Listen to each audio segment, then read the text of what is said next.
everyone. This is Vic Williams, and welcome back to another episode of Reinforcement with Vic Williams. Today's recording and episode is so important, probably we've talked to a lot of people, but this is probably one of the most important episodes that we can record. So important that I brought in my sidekick, Alexa Oliva, and I also want to thank her husband, Bert Oliva from Boa Studios, because none of this is possible without them. They're my friends, they're my family, and I always want to be grateful. I'm always grateful for what you guys do or what we do together. But today we have Mr. Scott Gottschalk, and off camera is his lovely wife, Astrid. But Scott, oh my God, this mission, and let me just read to you a little bit about what this mission is, what Scott is about to attempt here. Well, no, I take that back, what Scott is about to do. Scott is about to break a world record on a motorcycle charity fundraiser to stop human trafficking. And we're taking the 120th anniversary Harley-Davidson, and Scott is about to cover 1,020 miles. Sorry about that. 120,000 miles in 120 days, continuous riding 1,000 miles per day, 1,000 miles per day. And he doesn't look it, but Scott is 70, and he's going to do this. And so, Scott, can you tell us a little bit about where does this come from? Well, let's start with you. Who are you? And I know we've had conversations earlier that you've been doing some record-breaking riding, and we don't have to get in all the details of it, but tell us a little bit about where does this come from, and where do you come from to do this mission? All right. Well, thanks for having me on your podcast, Vic. I really appreciate it. I was born on a dairy and livestock operation in southeastern Minnesota, near Rochester, Minnesota. We were a very labor-intense farming operation. So my father was a very hardworking, strict disciplinarian farmer father.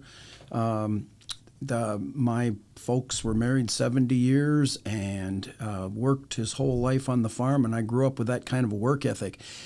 I had a real love and passion for motorcycles all while growing up, and I could remember if we'd go to town to go buy groceries or go to the feed store to buy feed for the cattle, I would see these motorcycles buzzing by like little mosquitoes, making that noise. Except the Harley, they sounded a little deeper rumble when they went by, but it was pretty exciting for a young farm boy. I always said to my dad, I can't wait till I can someday get a motorcycle. And he said, well, never under my roof. Well, you're under my roof. You will never have one of those death machines. And so I went on a private mission every day when I would go to school. I would go to the library and I would study every motorcycle that was being manufactured. I knew which were the brands, which were the makes, were the fastest ones, which were the different sort of specs on them, knowing that if I ever left the farm, I was going to get a motorcycle. I turned 18. I made the decision that my brother was going to stay home and farm the family farm, and I was going to go off to the big city at the University of Minnesota in Minneapolis, St. Paul, Minnesota. Now, it was a little hard coming from a graduating class of 50 of us to going into chemistry classes with over 500 or 600 people in one class, and going from our little town of 800 people to a city that's millions of people. So I did what I promised I was going to do when I bought my first motorcycle the moment I graduated from high school. Had you moved out of Dad's house? Because he was like... Oh, yes. I kept my word to my father. I always respected his wishes, and I did as he said. He wasn't happy about it, but he said now that I was an 18-year-old adult, if I wanted to ride a death machine, I could make that choice myself. So it was a really fast climax to my first motorcycle experience. I was at the University of Minnesota for about 2 weeks. I had taken a full-time job to milk cows, actually, at the University Research Dairy Barn. And sometime within them first 2 weeks, someone stole my motorcycle. So I was a proud owner of a motorcycle for less than 2 weeks, but I woke up to the realities of an 800-person farm town versus a multi-million city complex was a whole different experience. So right. I've had many, many motorcycles since then, but I've always had the passion to ride. I go into a deep zone when I'm riding a motorcycle. I never turn on a radio. I just listen to Mother Nature, and I'm at total peace while I'm riding. So that's what drove the impetus to do some of these record rides that I've done over the last few years. And before we go on, like, where in that time did you meet the lovely Astrid? That's an interesting story. They would hire a couple of college girls every year to work in this very antiquated old research barn. We had to we had milking machines, but we had to milk into buckets, and then we poured the buckets into cans, and we had to throw the feed down from the silos by hand with forks, not with machines. And we even had to clean the poop from 120 dairy cows by hand and put it in wheelbarrows.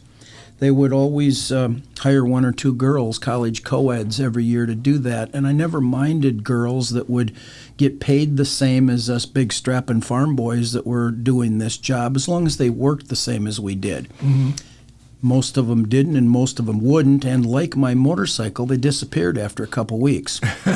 So I'd been on the job for about 3 years, going to college. I was getting really burnt out and tired of milking cows at 2 o'clock in the morning at the University of Minnesota Dairy Barn.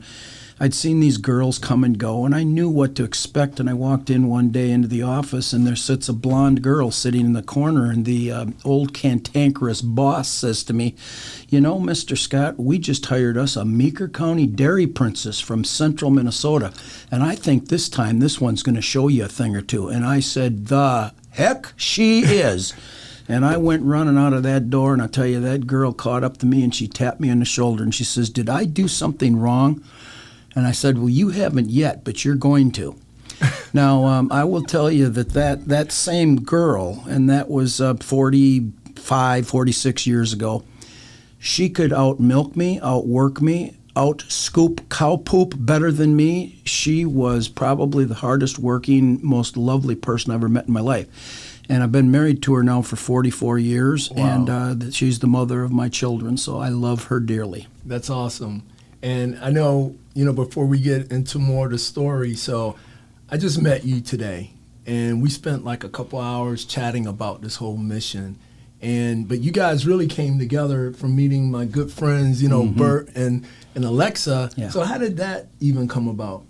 We met on a cruise about 7 years ago, I think Astrid said, about 7 years ago already, and it was instant connection. And I soon realized that he was out of his mind. It's really, really easy to notice that Scott is out of his mind. And birds of a feather flock together, right, Scott? Amen. They're a little nuts, too. Yo, so, yes, very much. And when he told us that he was doing this, and I thought, well, you know what? He's going to be writing main arteries of the U.S., which are the danger zones in transportation of human trafficking victims in our country. And I thought, won't this be great to unify forces and create a massive awareness around our country around the prevention of human trafficking? So he agreed, and we've been at this for a little over a year now, and now we're on the last 12 months, and we're gearing up, and we're going hard at it right now. And that's why we thought Quest of Freedom needs to be here with us. Yeah. And Vic Williams, you know how much I love you. Yes. And to me, you are one of the most amazing, dear, humble, beautiful people I've ever met in my life, and I wanted you to be a part of this. Well, the conversation today was a little bit about what Quest's mission, to educate, to partner, and to really be in a position to help victims in their immediate needs. And we talked a lot about those things, but what was really fascinating was this idea. So now I really want to get into the meat of this journey. You have to ride a motorcycle for 120 days straight, 1,000 miles. Can you tell us a little bit about those details? Okay, well, I grew up, again, a strict disciplinarian father, a very heavy work ethic on our farm. And, my father was a high school athlete in his day. He was a really profound, excellent high school wrestler. He actually was granted a 4-year college scholarship to wrestle, and he was granted an Olympic tryout. but he decided at age 18 there was no future in wrestling, and he got married to my mother, started dairy farming, and I was born a year later. Sometimes I would kid him I was born maybe 6 months later, but they proved on the birth certificate that it was legal when they had me. And anyway, so when my brother and I came along, it was kind of interesting. When we were 2 and 3 years old, instead of a normal Christmas present that our friends were getting, we were given wrestling mats. And we were taught to do double leg takedowns, single leg takedowns, fireman's carries. We could wrestle better than most kids could walk by the time they were 3 and 4 years old. And my dad said, I don't care if you go out for the sport of wrestling, but if you're going to get out of milking cows 365 days a year, I'll give you a choice of being in wrestling, or wrestling. Or you can stay home and milk cows. It's a lot of choices. It was a lot of choices. We chose one of the three. And so my brother and I, we wrestled as our father did and as our children did, and now as our grandchildren are doing. We've got 4 generations of wrestlers. But back to your question. And before, is that including the girls too? Girls too. Oh, nice. We've got a couple of granddaughters. They are pretty nasty to boys their age.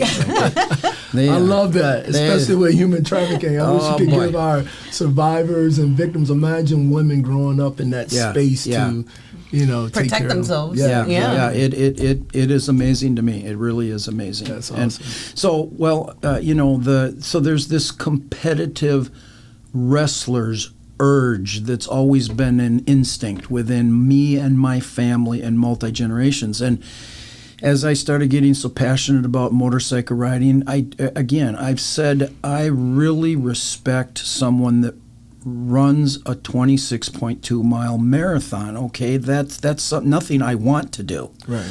I would never want to do that, but I'm so envious and respectful for someone that can do that to themselves and get themselves in that kind of a mind frame. On the other end, I can ride long-distance endurance motorcycles. I go into a zone and I can physically, mentally do it. I really like doing it, and so I pay attention to other riders that do this. I know that a Guinness Book of World Records was set in 2022 by a 56-year-old that rode 86,000 miles over the course of 125 days, averaging 660 miles a day. So that is the Guinness Book of World Records, and it's one person, one motorcycle, consecutive riding, and it wasn't about 1,000 miles a day. It was about the length of the entire ride, and in that 125 days, that rider did 86,000 miles, okay? Wow. So I knew there was a Guinness record out there, and at the time when I saw that 3 years ago, the wrestler in me said, I could do 100,000. I know I could do 100,000, but I'm going to have to wait until I'm closer to my retirement age, and being almost 70 right now, I'm thinking someday I might retire, but not yet. I'm feeling a little too ambitious. And it was a woman. It was a woman. You better believe it. And she was from South Florida. Yes, she was. She's a nurse. Yes. That what? That broke that record. That, the 86,000. That holds the record today. Oh, wow. She, I don't know what, she was 56 at the time, and that was 3 years ago, so she must be 59 now. Yeah, but before you were thinking about this record, you had some other experiences in attempting to break records. Well, yes, I had gone out and I had set a record in 2000. No, I was attempting to set a record in 2009 to go from the Atlantic Ocean to the Pacific Ocean, which I chose the longest route possible that bisected the United States. And the only way that the record was doing the ocean-to-ocean ride in less than 48 hours on a motorcycle with consecutive riding. There were maybe 3 people that had done it, but they'd chosen the short route from somewhere here in Florida to San Diego. That's 2,000 and some miles. I chose the 3,100-mile route, which was the longest ever attempted, in hoping that if I could do all 39 fuel stops in less than 3.5 minutes per stop, and I didn't stop and eat, and I never stopped to rest, and I never went to bed for 48 straight hours, I could do the 3,100 miles in 48 hours and have 8 minutes to spare. Wow. and they said it was physically, humanly impossible, and I almost pulled it off. I was at the 2,700 mile mark in 41 hours of consecutive riding, and I had gained 4 minutes. I was going to make it with 12 minutes to spare. And I hit a deer at 75 miles an hour in Nevada, and I ended up flipping out into the desert and broke my back in 3 places and broke almost every bone in my body. And they didn't find me for 5 or 6 hours. So Yeah. when they found me, I had had 3 emergency surgeries to keep me alive, and I was told I would never ride a motorcycle again, that I would more than likely be paralyzed, that I would never be able to move my left arm. When they cut my motorcycle jacket off, my left shoulder was ripped out of the joint in the middle of my chest, and I had severed all 4 rotator cuff tendons, severed my bicep, and destroyed the shoulder joint. And when I came out of recovery after 3 surgeries, the doctor says, "You're lucky to be alive." I said, "Amen, I'm lucky to be alive." He said, "You're never going to ride a motorcycle again." And I smiled at him and I said, "You just get it so I can get my arms this high again. Because if I can get my arms this high again, I will guarantee you I'm going to ride that motorcycle again." He said, "Well, you've been under anesthesia. You know, you're a little drugged up right now. You'll come to your senses." Yeah. I've set 2 other world records since that accident in 2009, and we're going to attempt this one in 2025. What were the other 2? Well, one of the other ones was I set a new world record of the shortest period of time to cover all 48 states by motorcycle on a consecutive ride. I was able to do that in 6 days and 7 hours and covered all 48 states, documented with witnesses and gas receipts of the timing and not breaking the speed limits and all this kind of stuff. So Yeah. I did that, but I had to do it on 1 hour of sleep a night for, just about 7 days and nights. But And what was the other one? so my record of the 3,100 miles, Right. I changed that record, and because I was injured, severely injured, when the doctors finally cleared me after 9.5 months of physical therapy on every part of my body for 2 to 4 hours a day for 9.5 months, I said, "Clear me to ride a motorcycle again." And they said, "We never would have believed it. Not in a million years did we think you'd ever be able to ride a motorcycle. You go ahead and buy another motorcycle." I bought the same used bike of the one I totaled and was still laying in that desert near Nevada. Right. I got my beloved wife Astrid on the back end of that. We rode 1,500 miles out to that spot that I crashed. I was unconscious. I Right. never saw the spot. Yeah. We walked out into the desert and followed broken motorcycle parts and found the oil pool still in the desert where I had almost died. Wow. We got on our hands and knees and we had a long talk with the power above. And then we got back on that motorcycle and I finished the goddamn thing, and we were at San Francisco Bay a few hours later on the course to have set the record. But I did not get a world record for doing 3,100 miles in less than 48 hours. Right. I have a record for taking the longest to go from ocean to ocean. It took me exactly 12 months, Right. 1 year to go from there to there. The first 2,700 miles came pretty fast. It took almost a year to get the last, Yeah. 600 miles. Talk about determination. Well, yeah. And I know when I first met you through, Alexa, Yeah. she goes, "This is the real Evel Knievel. Yeah. He's broken every bone in his body," and I'm like, Just recently, he had an accident on a pickup truck Yeah. somewhere in America. Yeah. And that wasn't too long ago. Sent us the pictures, and I'm like, oh, okay, I know how Astrid feels. but we had a great connection and a great talk, and we talked about, life and determination, and you're here for a reason. Yeah. And now we're really going to get, I know I've been jabbing in, but I wanted people to know a little bit about this. Is something you didn't just wake up with and I'm going to do this. You had some history in doing certain things with Right. motorcycles before. Right. And before we finish, really going into the details, one of the things why you picked 120,000 miles is because there's a certain bike. Let's talk about, I believe they're one of your sponsors, Harley Davidson. Right. Let's talk about the bike that you're going to do this on. Yeah, so You know, I'm going to back up 1 second. There's the Guinness record that's held today by the lady in Florida of 86,000 miles or 87,000 miles, in 120 days. I had planned this to be a 100,000-mile world record attempt and to break the record. And don't you suppose that in 2022, a year and a half ago, a 41-year-old gentleman named Chris Hopper from Texas set the new Iron Butt Motorcycle Association record. So there's two records. There's Guinness that most people know about and the Guinness Book of World Records. Right. Those of us that are diehard distance marathon motorcyclists, we are members of the Iron Butt Motorcycle Association based out of Chicago, Illinois. Okay. When that gentleman set a new world record of 100,000 miles in 100 days and raised $100,000 for muscular dystrophy, I said, now I'm motivated. Now I'm motivated. I want to combine the two records, but I need to go with something like 110,000 miles was the first run. And then I said, nah, maybe by the time I get around to this, somebody will get crazy enough to do 110,000 miles. So I went down a path of Astrid and I bought our own, at full retail price, a 2023 120-year anniversary Harley Davidson.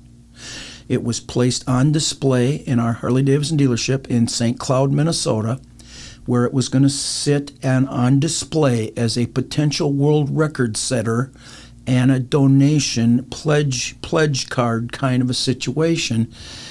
And the marketing idea behind this was 120th anniversary Harley, driving 120,000 miles, 1,001 miles a day or more. This is not averaging 1,000.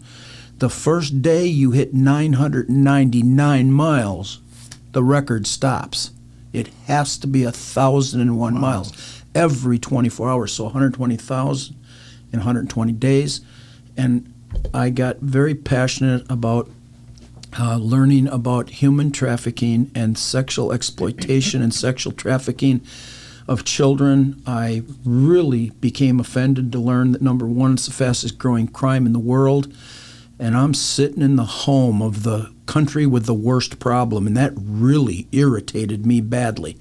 When I learned about that, then suddenly I said, there's my cause, there's my charity, there's what makes me angry enough to go out and maybe brutalize myself, but I'm not going to think about it like that. I'm going to think of how brutalized some people are that are human trafficked or sex trafficked, how brutalized they are, and there can't be anything you could do to yourself that could be that bad.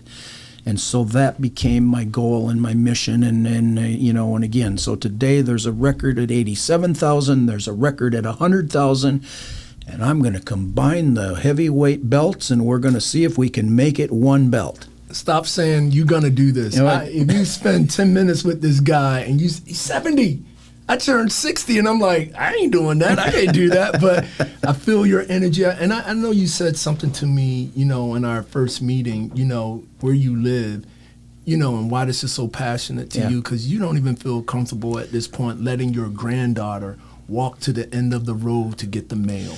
Well, what really caught me was, there is an infamous young man named Jacob Wetterling that was kidnapped and sexually abused and murdered 10 miles from where we live, off a road 10 miles from where we live back in the 1980s, I want to say. I mean, they've looked for him for years, and they finally caught the person and put him in jail and found the body. Wow.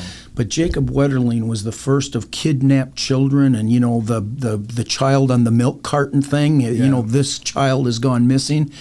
So we were always conscientious of that since it happened in our back door. But then Astrid and I had a chance to go to a movie called The Sound of Freedom, and we went to it once, then we went to it twice, then we went to it 3 times, and we learned that there is a massive problem in the world. Yes. There's a massive problem here in the United States, and it's such an unknown, hidden secret, and people are not willing to open their eyes and open their ears and see what's going on out there. And so that became the impetus for the cause. We live on a farm with 2 sons, their wives, and 7 grandchildren. We all live, 13 of us live on the same farm. Yeah.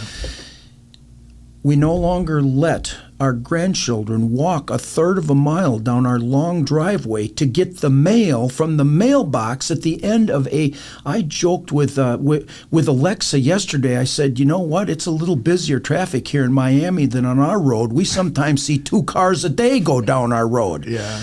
And I still won't let our grandchildren go down and get the mail because they might be kidnapped. Yeah. They might be human trafficked. And what a shame that has become, that even in the isolated country we have to worry about that. Right. We need to change. We need to start a movement and change this.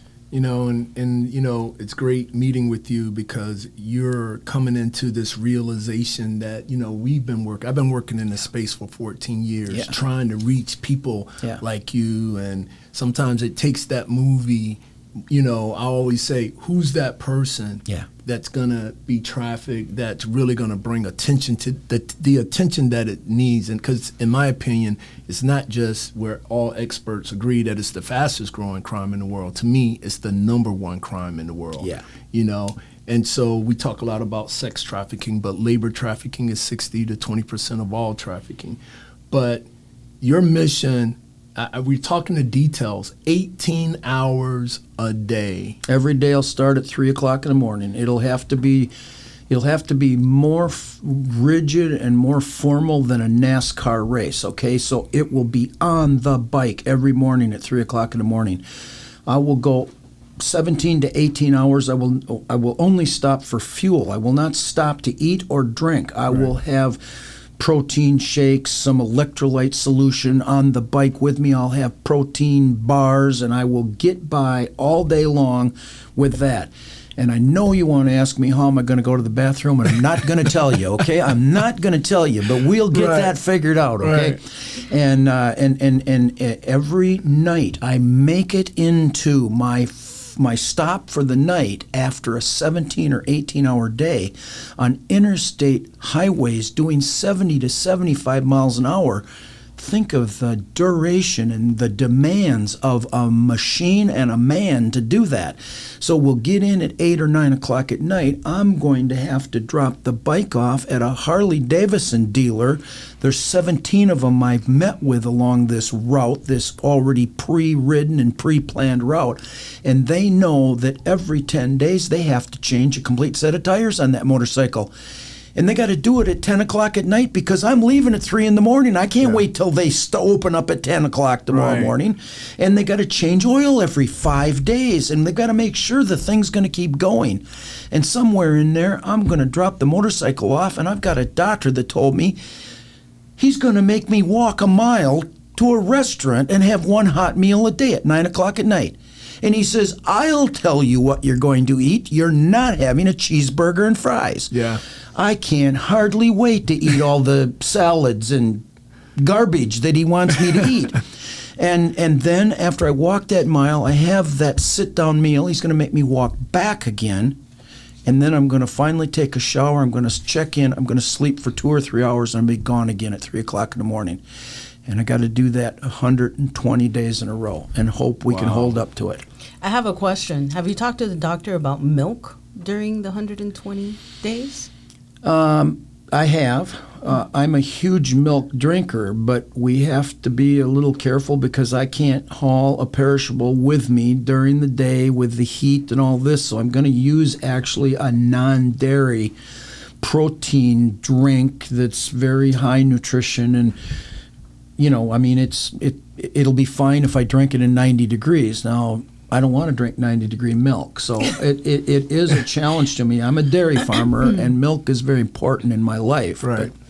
He only drinks milk with dinner, and like he drinks milk every single day. We're thinking that's the theory behind why he's able to recuperate from these crashes. Yeah. Because no one drinks milk the way Scott does. Yeah. Oh, wow. Okay. And I know like some of the other things, like you said, every 5 days there's an oil change that have to happen. Yep, every 5,000 miles. Yep. It's interesting because Harley Davidson and I came together on this 2023 Harley Davidson Road Glide Limited. That's the motorcycle. Now, my dealership and I and my 2 mechanically minded sons sat down with them and we made it fit me. We have got the floorboards exactly spaced for my body. We've got a sponsor called Saddleman Seats in California that made a custom gel seat specific to my hind end. It's made just for my hind end, and it's got cushy little gel stuff in it, okay? Because they said, if you make this thing, we want to have made the seat that made you go that far, okay? Right. So there's that as a sponsor. We adjusted handlebars. We adjusted foot pegs so that I am in exactly the perfect position to be able to endure 18 hours a day. We put special headlights on because 3 times I've hit deer in the dark, and that almost killed me. I don't know that I'm not going to hit a deer again, but I'm going to be able to see him better this time instead of, boom, you hit him. We've done a lot of different things to the motorcycle to hope that it'll make this thing. And again, Harley Davidson and I came to an agreement. It's an unlimited mileage guarantee for 4 years on this motorcycle. They said, you're going to test this one. Oh, yeah. You're going to put a test on this guarantee. Imagine, when you complete this, what that bike is going to stand for. Wow. Yeah. Yeah. So you talked about some of your sponsors. Anybody we're missing? Because we want to make sure, because at the end of the day, we're doing this podcast that we're going to start blasting out, as soon as possible, because you're going to need a lot of support.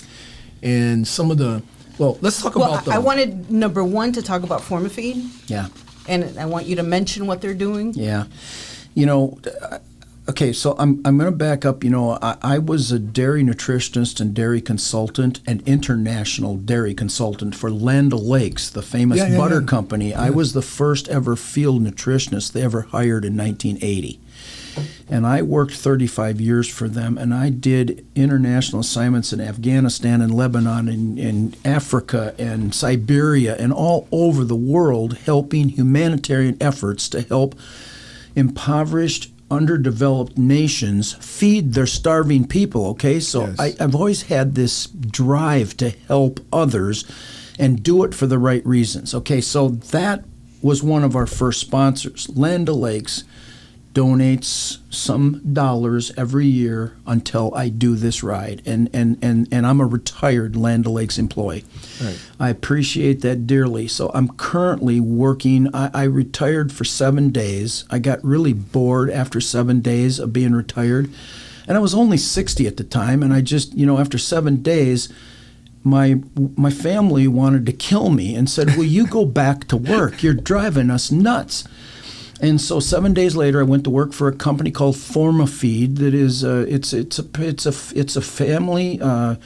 It's an employee-owned family company. Okay, it's the Nelson family, and I've been with them now for almost 8 years, and they are just fantastic. I mean, they're just fantastic. I love the work. I love what I do for them so much. And I sat down and I met with them only a few months ago, and I said, I have a dilemma. You know that when you hired me 8 years ago, I was over 60. And you asked me at the time, how long did I think I could work? And I said, well, I'll give you at least 10 years, but I'll give you more if I'm still having fun. They looked at me and said, are you still having fun? I said, I'm still having fun. So you're going to keep working? I said, well, I plan on it. But I said, I have to ask for a leave of absence. Well, what do you mean you got to ask for a leave of absence? I said, I'm giving you fair warning that next May, and then May, June, July, August, and most of September of 2025, I have to stop working for you, and I have to take a leave of absence, and I'll do it as a leave of absence without pay. But I'm going to attempt a world record charity motorcycle ride here that's going to try and put a message out there to stop human trafficking. And I hope you'll support me, but I'm doing it anyway. The owners of that company looked me in the eye and said, "We'll consider you fully working while you're doing this. You'll be on full benefits. Wow. You'll be on your full salaried pay. Wow. We will not only expect you to do this and make it through it, but we'll do a special sales promotion on behalf of your cause with the funds of that coming back into your fundraiser." And then the main owner of the company, the president of the company, looked at me and said, "Under one condition." And I said, "What is that?" He says, "You're not going to retire after you're done with this." I said, "You got it." Wow. So so they're one of our corporate sponsors. That's amazing. I also work with their biggest customer. I'm assigned to their largest customer. It happens to be Select Sires Incorporated, based out of Columbus, Ohio, and they're a worldwide genetic company for the dairy and beef breeds. I am assigned to them as their nutritionist and consultant, and so I have today a territory that's all 48 states and the 7 provinces of Canada. And I drive most of it. I mean, last year I put 128,000 miles on my pickup truck. You know, I'll fly once in a while, but I don't like it very well. Yeah. I like to drive. I go into my zone. I can think. I can bring samples and bring stuff. You know, I'm never stuck in an airport. I'm never, you know, delayed and that kind of a thing. So, you know, Select Sires is my customer. The CEO of that company is a big motorcycle lover and rider. I sat down with their executive team and said, "I'm going to have to be gone for, 4 months in 2025. He says, "No, you won't be. You'll be on Bluetooth on a full face helmet. We're going to call you anytime we feel like it. And if you need to give consulting work, you're still on the payroll." And so I said, "Okay, that's great." And then I remembered him telling the secretary, "Send a $1,500 check to the Motivational Missions fundraiser right now, with more coming as we do a promotion for the cause." So there's been several that have stepped up to the plate, and it's interesting because it's going to pick up now that we're within the year, okay? Yeah. But these are ones that stepped up 2 years ago already and said, "We're with you. Get after this thing." And Quest of Freedom is with you, no Thank you. doubt. Thank I mean, you. we're going to do whatever we can to help and promote. And, but when we get like more into the details, I want to talk about this map. Like, Yeah. I know this is a podcast. It'd be great to show this map because Yeah. we look at this map. Can you talk a little bit about where you're starting? And we're talking, this is happening a year from Today. Today. Yeah. Our launch event is going to be in Miami on May 24th, 2025, Yeah. starting at 4 o'clock at Peterson's Harley-Davidson here in Miami. That's with, awesome. with some big name entertainment. Yes, we have DJ Epps is part of the team right now, international celebrity DJ, and we also have international performing artist Crystal Sierra is also going to be there as well. That's awesome. And I know we're going to get more people to join this because, human trafficking is so in the news every day. Yeah. And, we had a great conversation today about some of the solutions to this. But, human trafficking is like the word love that we were talking about. That word is used so much that it doesn't have meaning. And, Quest of Freedom's tagline is love is everything, because we really believe that love is the solution for this. Yeah. And if we can teach our children to love, because children are our future.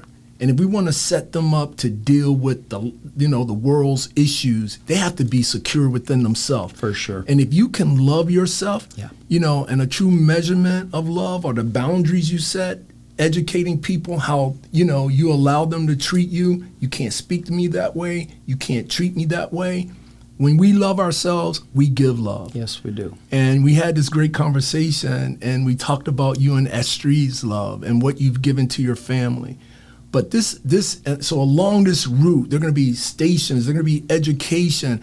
I mean, we're inviting the world, Yes. anybody to support this, because we cannot talk about human trafficking enough. But we want to talk about it in a way that we're informing and empowering people. Yes. Because everybody has the power to do something about this if given the right information. Right. Because it's not enough to know, we have to act. And so this mission is so important. So along this route, we're starting in Florida. where are some of the stops along the way so we can start building that support as you go? All right. Well, it's a bit of a funny story why it's going to start in Miami, and it was not my intent nor my wish. I'm a Minnesota farm boy. It was going to start in a Midwestern town called St. Cloud, Minnesota, where I bought a brand new Harley Davidson. My wife and I bought a brand new Harley Davidson motorcycle. And we were going to travel west through the Dakotas, Montana, Wyoming, catch those western states, low, high-speed interstates, low traffic levels, not big cities. And we came down to Bert and Alexa and, to meet with Boa World's team. And they caught me a little off guard when we were down here doing maybe an initial video, sort of a documentary reality video on this. They said, stay mic'd up. We're going to go over here to one of the largest Harley dealers in the United States. I said, well, that's in California. Nope, I think it's in Miami. And I did not know this, but we went to Peterson Harley Davidson. Now, I'd never seen a Harley Davidson dealer that was 4 stories high and as big as football field length, okay? And they had an appreciation day with thousands of people running around there. Wow. And I went, okay, they're a little bigger than St. Cloud, than where I'm from. And we went in and we met Drake, and he was very gracious, and he asked, where are you starting? And I said, well, I'm starting here in Minnesota, and we're going to do this 7-state rotation. And he says, nah, you probably got to start in Miami. No, I don't have to start in Miami. Why would I want to start in Miami? He says, well, that's kind of the center of the world. Now, if you're from Miami, you probably think you're from this, but this is a hotbed, okay? I mean, right? I mean, it is. It is a mecca. It is. Not always for the good things, okay? Right, I'm going to come back and tell you that one, okay? Yeah, being the sure. Midwestern farm boy I am. For But sure. this is a big city, and big stuff happens in this city. And he said, you need to let us figure out how to go pick your bike up and get it down here. We'll have a reception send-off party you ain't going to be able to believe, and you'll never do it in that puny little 100,000-person town called St. Cloud. Now, the hair in the back of my neck prickled just a little bit. Right. But if you look at today's map, you will find out that it starts in Miami. And we're going to do the first 1,000 miles to Louisville, Kentucky. And then after a few hours, we'll end up in St. Cloud. And then after a few hours, we do the semicircle that does the same route, the 5,184-mile route, over and over and over again. I just want to interject for a second. That's over five times around the world in one shot. Yeah, in one shot. Yeah. And so, I mean, major locations are St. Cloud, Miami, Louisville. I mean, we're going to be in Fargo, North Dakota. We're going to be in Butte, Montana. We're going to be in Gillette, Wyoming. We're going to be in Lincoln, Nebraska. We're going to be in Omaha, Nebraska. We're hitting major cities in the upper Midwest, again, following the interstate corridors that have human trafficking occurring on them. Right. Those are the routes, and I hope to give some dirty looks to some that may be being being on board during this human trafficking or whatever. Again, it's an awareness campaign. Yes, it is. It's join this thing, and let's fix this thing. Let's educate people. No, I got you. And the route is amazing, and it's so important to name these cities because we want people. We kind of laughed about this is kind of like Forrest Gump when he went on his run. Yeah, come along. Yeah, come along. And we talked about having some of those support. You're going through places like Sturgis, which is one of the biggest motorcycle roundups in America. Well, it's the largest rally in the world. Okay, Yes. And the 85th anniversary is next summer. So every 5 days, I will go through that rally, and they'll have over 1 million bikers there in one setting at one time. We're going to probably sell a patch that if you donate to the cause to fight human trafficking, You can wear a patch that says, I rode along on a world record motorcycle ride. And you know what? You don't have to do 120,000 miles with me. Yeah. Do 100 miles with me. Yeah. But say you were part of something and go out and spread the word and change this thing. You know what? And that's what I preach. I was talking to a friend that's, looking at helping Quest to accomplish some of our goals. And I asked, I said, have you ever saved somebody's life? He goes, no. But he owns a big company. Yeah. He's helped a lot of people. Yeah. And to know that you're a part of something, we're changing culture. Yeah. We're educating people to the level of what this means. Yeah. And we talked about changing culture. We're going to have, laws. We already got laws and policies that are, part of this process. But it always comes down to who? Us. Yep. Once we know, we can't look back and say we don't know. And I know I said this to you, working in this space for 14 years and my lived experience, I educate in the space saying that if most men knew what I know and decided to act on it, we can really win this one. I always felt we can win. Yeah. The world's not perfect, but we can cut down these numbers. We can protect our families, our children, and our communities that we can let that little one walk to the end of the street and collect the mail. Yes. Live in that safe community that we all strive to. And everybody has the power to do that. And that's part of this mission, bringing awareness so that you can equip how to protect your community and your family. Wow. I know I can talk to you longer, but I know we can only have so much on a podcast. So, Alexa, any final words from... I just want to let everybody know that they can go to noboundariestour.com and get all the information. There's information on Scott there. There's information for donations, our sponsors, our partners. Everybody's going to be on there, and we are collecting more and more people that feel like we do. So I want people to join us.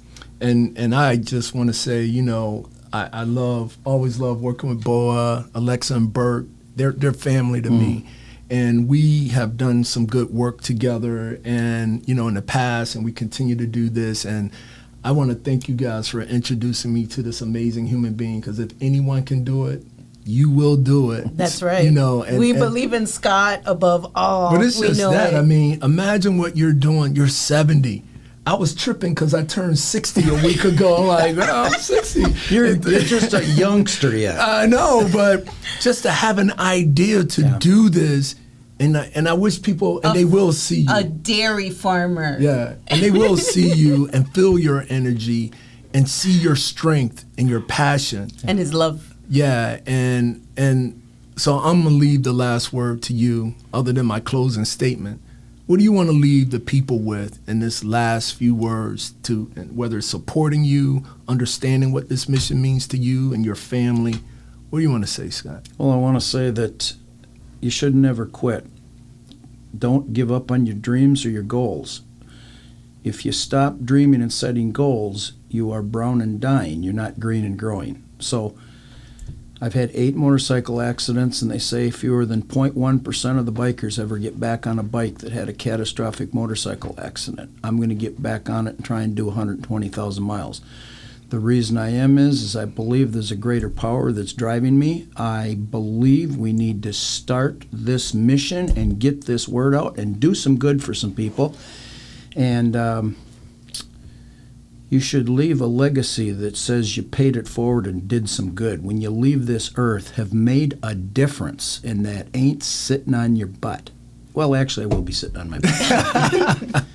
Well, we're going to end there. Thank you so much. And just to add to that, I remember just recently I had a fundraiser that put us in a position to accomplish some of our goals, and that is to help victims in their immediate needs, right? Yeah. And so at my closing, I said, when you look at life, we only get so much time. And I want to spend the rest of my life with passion, with purpose. If we can, just if everybody woke up with passion and purpose, no matter what it is, what we couldn't imagine accomplish. what the word would be. But it all comes back to us people. Yep. Find yourself. It's okay for you to love yourself. This is a message of love. This is a a mission of love. This is a mission of encouragement. And everything that you're doing at your age is encouraging to people that, you know what, I can do something, but it starts with us.